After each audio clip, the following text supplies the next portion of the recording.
Hi folks, and welcome to another video from aplanetruth.info. In this piece I want to get into and pay memorial to, on this day of 9/11 memories some 16 years ago when this tragic event happened, to the heroes, to the firefighters and the policemen and all those that responded to try and save lives on that tragic day that was played out over all the TV screens that no one ever thought could attack the United States. So even though we now know that the attack was an inside job perpetuated not by the Jews, folks, not by the Jews, but by the Jesuits and all their cronies. This was planned a long time in advance, including Rockefeller, who owned the property. Now, the property had been up for sale for a long time. I'm talking about the World Trade Centers, but no one would buy them because they had a huge asbestos problem. And it was grandfathered in. They didn't have to deal with it until they sold it, but whoever bought it would have to deal with the asbestos. Well, lucky Larry Silverstein happened to buy it and just happened to take out massive amount of insurance against terrorist attacks. And he ended up claiming, and I think winning, that the buildings were each separate attacks. So I think he got $3, $4, $5 billion for this, just owning it for 6 months. That's why they call him Lucky Larry Silverstein. All right, so Christy Whitman, she led the EPA at the time and made misleading statements of safety that sent the heroes back in to fight, even though they knew there was massive amounts of toxicity from the asbestos, from all the computers, and from the pulverization from the directed energy weapons. That's all that could have caused this, folks, directed energy weapons. Please look at my video on the fires up in Canada as well. They're directed energy weapons, and if you saw my last video on Machio Kaku, who's talking about using lasers and trillion watts of power, there's just no doubt these were pulverized. These weren't brought down by demolition. They were pulverized with directed energy weapons. And suits have been filed against Miss Whitman and warned of dangerous materials in the air. All she cared about was getting Wall Street back up. That was what she was ordered to do.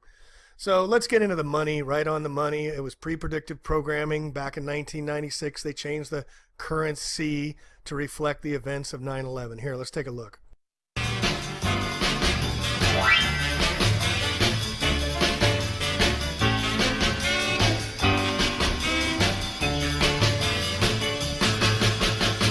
The best things in life are free, but you can give them to the birds and bees. I need money. I need money. I want money. That's what I want. Your love, it gives me such a thrill, but your love won't pay my bill. I need money. Hey, that's what I... The dark magic. If you've been paying attention at all, you know that not only was 9/11 another false flag attack perpetrated by the powers that shouldn't be, but it was also foreshadowed before it happened a ridiculous number of times in every form of media imaginable. A favorite place for the cabal to do their foreshadowing is in popular cartoons like Family Guy and The Simpsons. And of all the obvious 9/11 references in the 1997 Simpsons episode, City of New York vs. Homer Simpson, one scene actually gives us a big clue to something else they've done. Something that might be one of the biggest jokes they've played on us yet. Making us carry around pictures of 9/11's horrors in our wallet on their fiat paper currency. In one particular scene of this Simpsons episode, the family is discussing going to Manhattan. Lisa holds up a bus schedule that clearly shows 9 and 11, the 11 represented by the Twin Towers on the front cover. This, paired with talk of going to New York where 9/11 happened, is already rather brazen. But then Bart holds up a bunch of money in front of the numbers 9 and 11. The price of the bus trip, or the reason unemployed 10-year-old Bart has this cash, does not come up at any other point in the episode. It's simply a clue within a clue: 9/11 and money. So let's take a close look at our money. When this episode aired, the Rockefeller's Federal Reserve had just released a new series of bills with changes made to all of the buildings on the backs of the 5 to the 100. No significant changes had been made to the backs of the bills since the 1928 series.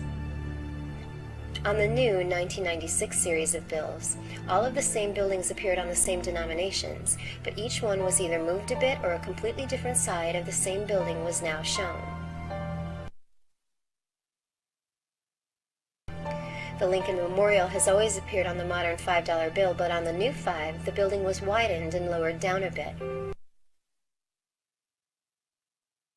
On the new 10, the Treasury building has gone from an angled view to a dead-on frontal view. The new 20 has gone from showing the famous view of the south side of the White House with the round portico to the completely opposite north side. There are actually 2 new 50s. The old bill from 1928 showed the east side of the Capitol building, but as of the 96 series, the west side now appears. The 96 series shows a blank sky behind the building, but as of the 2004 series, big white clouds appear behind the west side view. They barely touched Independence Hall on the back of the $100 bill, except to move it up just slightly.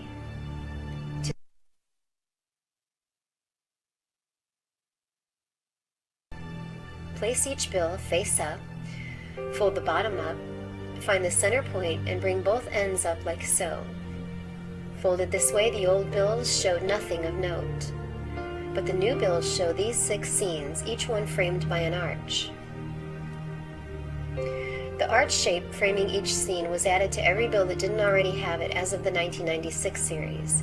It represents the Washington Square Arch, which is about 2 miles north and to the east of where the towers once stood. In 2007, despite a great deal of opposition from local politicians and the artists and residents who use Washington Square Park, the City of New York Parks Department and Rockefeller cohort Mayor Michael Bloomberg pushed through a park renovation project, spending tens of millions of dollars to, among other things, move the Washington Square Park's fountain from the place where it had been located in the center of the park for 138 years. The new spot for the fountain? 22 feet east, so that it now sits almost in line with the opening in the archway. This is the view through the arch today. The fools who opposed the moving of the fountain altogether are still angry about the destruction of the character of the historic park, the cutting down of dozens of mature trees, and the lack of funds left over for normal maintenance. They've also noted that the fountain is still not aligned with the arch on Fifth Avenue, which was the excuse given for moving it all along. Here's what the new fountain is in line with. As the cornerstone of this arch was laid in 1890 in accordance with the ancient rites of Masonry and in full Masonic ritual. Presiding at the dedication ceremony for the arch were 10 officers of the Grand Lodge of Masons. You know, the Masons, one of those repugnant secret societies Kennedy warned us about. The very word secrecy is repugnant in a free and open society, and we are, as a people, inherently and historically opposed to secret societies, to secret oaths, and to secret proceedings. In 2000, the New York City Parks Department embarked on an extensive restoration of the arch. They unveiled and rededicated the arch on August 16, 2001, just 26 days before it would frame the most horrific mass murder in the history of the United States. The arch has 2 inscriptions on it. One is a George Washington quote that ends in the words, "The event is in the hand of God." Washington was talking about the creation of the Constitution when he supposedly said this. There are also 2 16-foot-tall statues of Washington on the arch. Behind the statue on the west side of the arch, a figure called Justice is holding a book directly over the statue of George Washington's head. The book says, in Latin, Exitus acta probat, which translated means, the outcome justifies the deed, or in other words, the end justifies the means. What event and what deed could the Masons who erected this arch have been referring to? Here's the Washington statue on the east side of the arch, complete with something that looks like a chain leading up under Washington's cape. The view of the towers through the arch was a favorite for photographers, painters, and filmmakers. Here's a scene from When Harry Met Sally, showing the arch and the towers. Note how they're sure to show us this University of Chicago window sticker. The University of Chicago was founded by John D. Rockefeller, and it's where David Rockefeller received his PhD. To recap, the $5 bill shows the towers being built, complete with the cranes used to build them. The $10 bill shows the North Tower burning and the iconic first plane hole. The $20 bill shows the South Tower now also burning and human head-shaped objects stacked up like the doomed innocent men and women in the windows on 9/11. The 50s show the towers exploding into dust and the empty sky afterward. And the $100 bill shows the water plume of the new, arbitrarily moved for no apparent good reason and at tremendous expense, fountain in Washington Square Park. All framed by the Washington Square Arch, with its cryptic inscriptions, Masonic roots, and statue of our first president and father of our country with what looks like a chain on his leg. These 6 folded bills, all but one of them released 5 years before 9/11, depict the scenes that took place before, during, and after that horrible day. The $5 bill shows what looks like 2 towers, but they're shorter than the towers on the 10 and the 20. This is because in this scene they're still being built. David Rockefeller spearheaded the project to build the towers in the late 1960s. Together with his brother Nelson, New York governor at the time, they made deals, flexed political muscle, and soon the Port Authority of New York initiated eminent domain proceedings against the outraged residents and businesses in Lower Manhattan that stood where the Rockefellers wanted the towers built. Over 300 businesses were displaced and destroyed to make way for the towers. Here's David Rockefeller in 1967 on the cover of Newsweek, less than 1 year after the groundbreaking for the WTC began. The hands on his watch, which is prominently displayed, are set at 9 and 11. The folded $5 bill shows the Twin Towers in the midst of their construction. You can even see something that looks like the kangaroo cranes used to build the towers on the top. The folded $5 bill is Scene 1, Towers being built. The $10 bill shows the tower on the right, which, through the arch, would be the North Tower, with what looks like fire and smoke close to the top.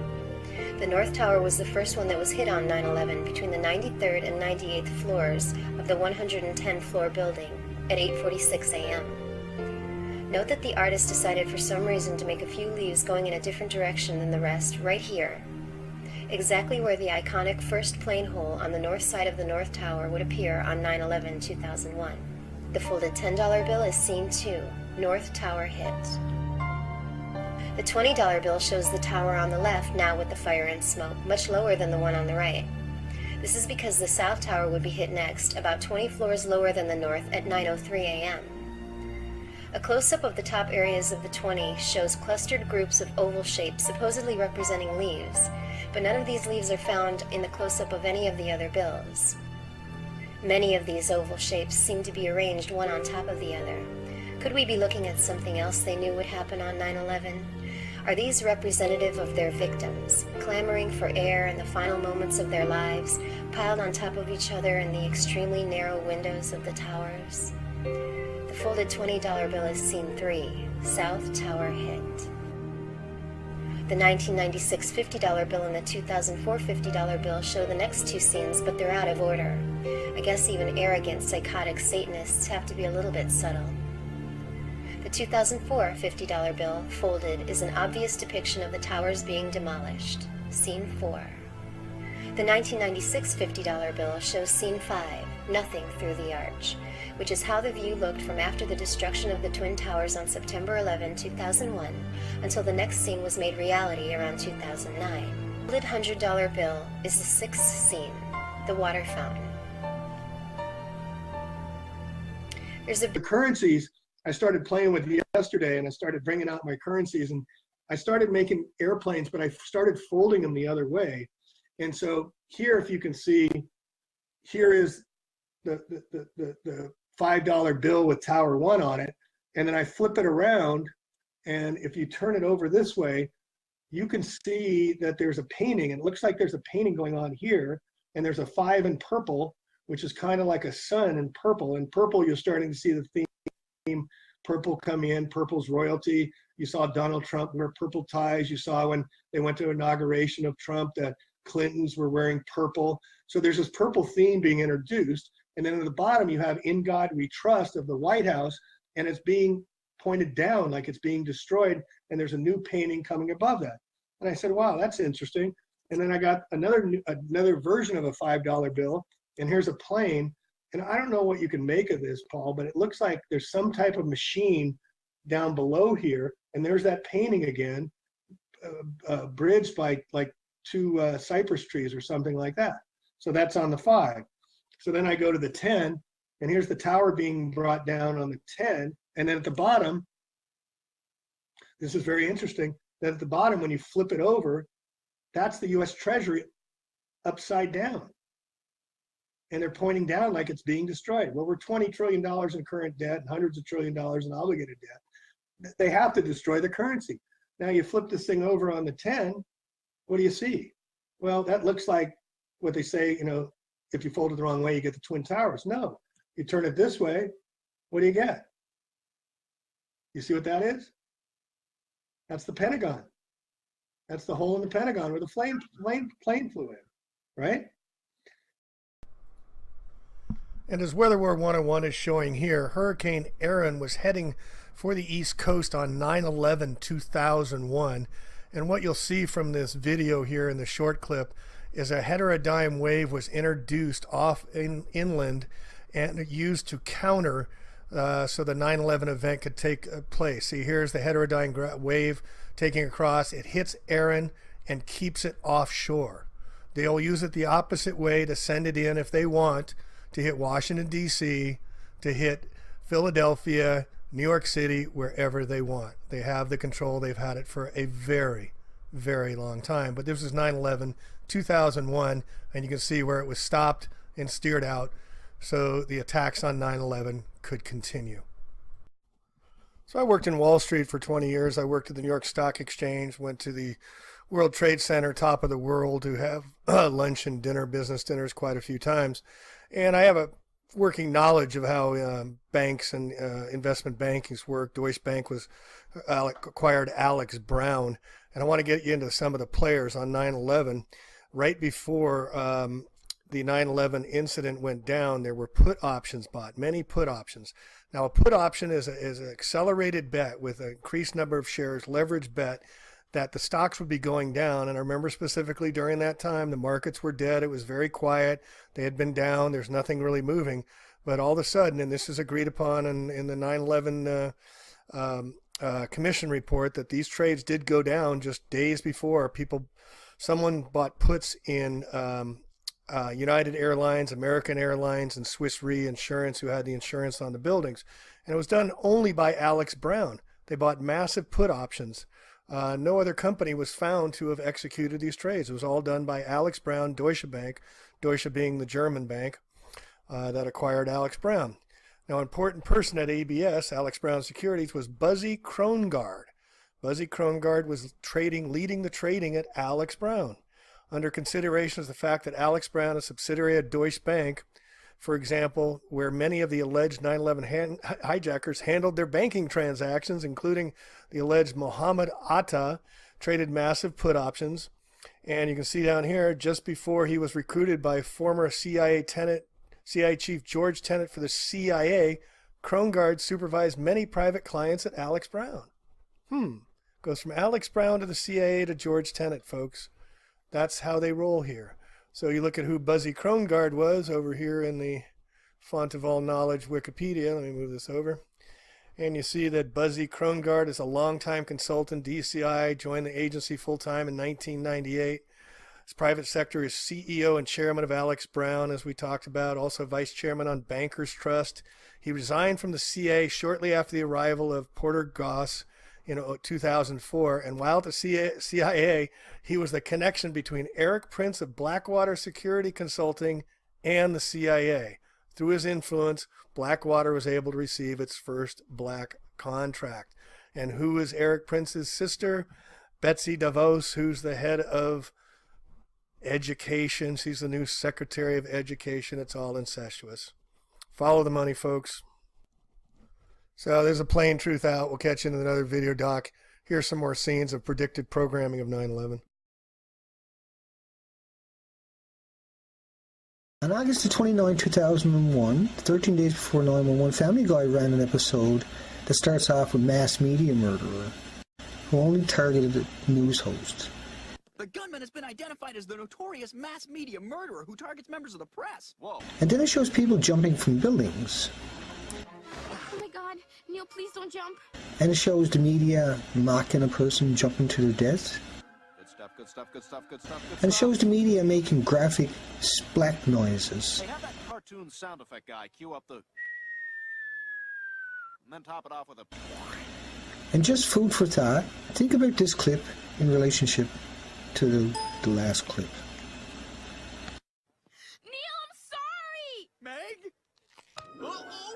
a massive number of people jumped, fell, or were propelled from these ledges, and it was the emergency help on the ground was saying it was raining people. People were falling out of the air at the rate of 1 every 30 or 40 seconds. But that's not human nature to jump. Exactly. And if there's time before commercial, be ready with a wah, wah, wah, wah. And those poor firefighters they're trained to save lives. And he felt so helpless. I think there was even one that they had to watch because he wanted to go out and catch people.